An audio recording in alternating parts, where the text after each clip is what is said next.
be giving a speech on the P-38 Lightning, one of the fighters during World War II. It was twin-engine, twin fuselage, and that was a design that was never seen before, so it was a very interesting plane back then. I will be giving you some information on the facts on the manufacturement of this plane, and its general info and combat and statistics. So this will probably benefit you so that you learn a little more about World War II. So, next slide please. The Army was requesting a new airplane. You may ask yourself, why the Army? Because the U.S. Army Air Corps was what became the Air Force. Anyway, the Lockheed, which is the company that made this plane, had already competed in one of these competitions and lost to another company by the name of Bell.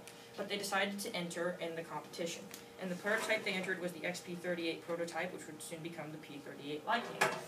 So, it was originally intended as a bomber interceptor, not to be a fighter, and it was not meant to be mass-produced. So, they bought a whiskey distillery for $20,000 to make room for the manufacture line.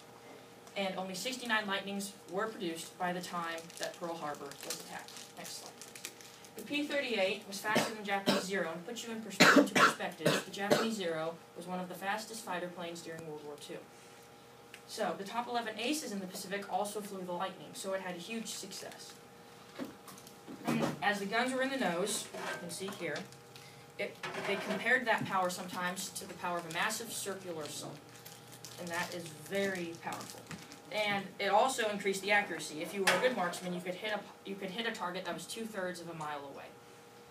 The Lightning also had turbochargers for both its engines, right there and right there. But the turbochargers were mostly American technology, and we did not want to import this to Britain or anywhere else. So when we sent them to Britain, they had no turbochargers and weaker engines, and the aircraft performed so poorly that the Royal Air Force rejected the aircraft. They didn't want it.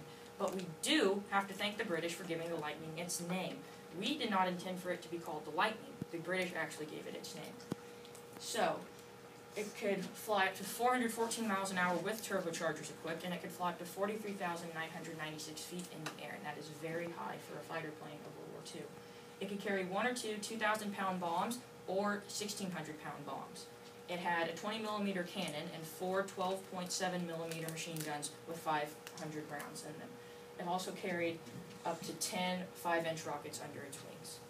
These are my sources, and I hope you all have learned a little bit more about the World War II fighter aircraft, the P-38 Lightning. Thank you.